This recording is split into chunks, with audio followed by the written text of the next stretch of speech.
By democratization of technology, we generally mean the process through which access to technology becomes faster and more available to an ever-growing number of people. This transforms the audience from a select group into a much broader and more general public. Actually, when I talk about democratization, I mean something a bit more complex, something more complete than just simple access to technology. I mean something that also allows for comprehensive education and training in technology. We would like everyone to be informed about where and how data is collected. Then, how data is reused, stored, and archived. It also means knowing who has access to the information and, for example, how it is then reused on individuals or on society itself. So, by democratization, I mean a more complete process for all stakeholders. And not simply for the companies that publish and make the technology available for economic purposes.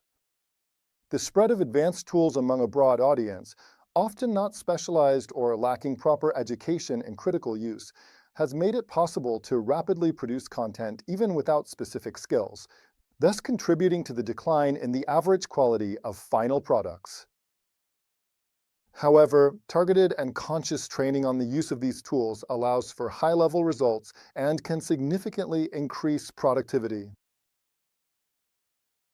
Moreover, the constant use of these tools has revealed a decline in individuals' cognitive abilities when they become too accustomed to using technology, because the brain areas responsible for these functions are stimulated less. This habit becomes evident when we look at the speed at which technologies are adopted.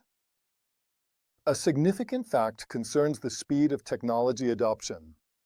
Spotify, for example, took 150 days to reach 1 million users. Instagram took 75 days, while ChatGPT took only 5. This demonstrates the enormous availability of the tool, but it also opens the door to improper and risky uses. Be careful, because this means that the number of people who had access to the tool was huge. But this also allowed for the rapid spread of the tool, even to those who, in some way, may have used it not for beneficial purposes, but instead exposed people to risks. A recent example is the phenomenon of giblification of images. The use of artificial intelligence to transform images into the Studio Ghibli style. It seems like a harmless example, but in reality it raises several interesting questions.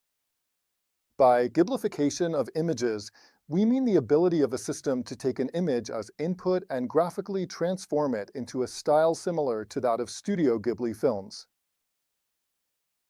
Studio Ghibli is a famous Japanese film studio, active for over 40 years and known for its unique and recognizable visual style. One of Studio Ghibli's distinctive features is that, even though it has integrated digital processes, it still keeps animation largely a manual and artistic activity. The artists hand-draw a sequence of images that, when viewed in rapid succession, create the illusion of movement. The very style of the image is an integral part of the studio's artistic vision. The possibility for a machine to automatically generate images in the Ghibli style therefore raises an important ethical question. The handcrafted and intentional aspect of the creative process is lost, replaced by an automated and potentially large-scale production, even while reproducing a specific visual style. This creates a clear contrast with the studio's philosophy, which focuses on quality, intentionality, and the slow pace of artistic creation. There's also another point to consider. As we've seen in previous lessons, in order to produce a certain type of content, the technology must have been exposed during training to examples of that type of content. This means that, to generate images in the Ghibli style, it's likely that the system was trained using materials taken directly from that studio. To give you an idea of the impact during the Ghiblification phenomenon, chat systems or similar platforms were seeing the acquisition of 1 million users per hour. That's a huge return in terms of traffic, attention, and potentially even revenue for the company providing the service. But we have to ask ourselves, what kind of return does Studio Ghibli get from this?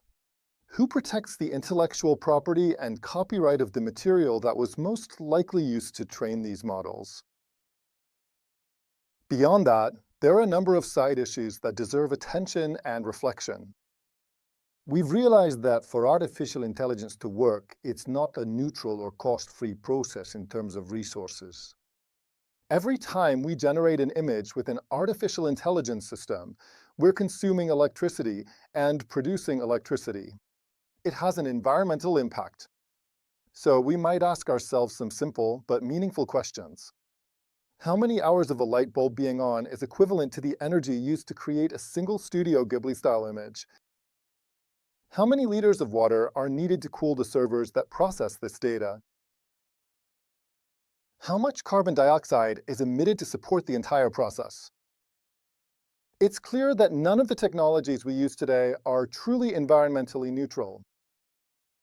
That's exactly why it's essential to ask ourselves how technology should be developed and used responsibly. In addition, there are other issues, sometimes considered secondary, such as the collection and exposure of personal data. Every digital resource we create and publish can expose sensitive information. Think, for example, of an image uploaded online. How many details it contains about our private lives, how many family members we have, where our children go to school, or where we are at a given moment. For some, this data may seem irrelevant, but for others it could turn out to be highly sensitive. Careless posting of images can trigger social engineering tactics, exploiting information for manipulative or criminal purposes. And this is where cybersecurity issues come into play. Every image published should be evaluated not only for its aesthetic value, but also for its informational content. All of this is to highlight how an issue that seems trivial, like transforming images into Ghibli style, can actually raise deep questions about environmental impact, intellectual property, and security, and about responsibility in the use of technology. In one of the first versions of ChatGPT that was released, it was possible to observe behaviors from the system that would be considered unacceptable today. You could ask the model what the benefits were of adding porcelain shards to breast milk.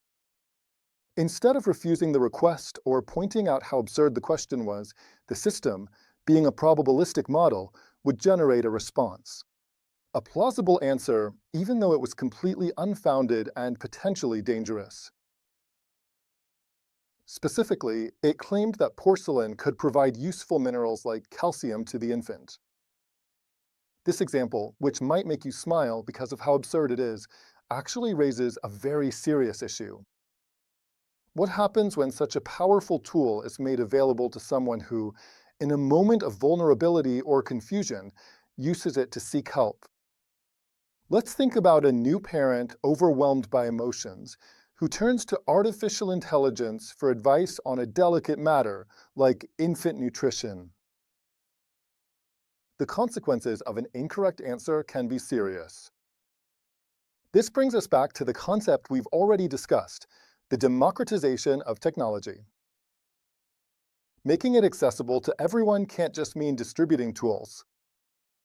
It must also necessarily include training, education, and empowerment.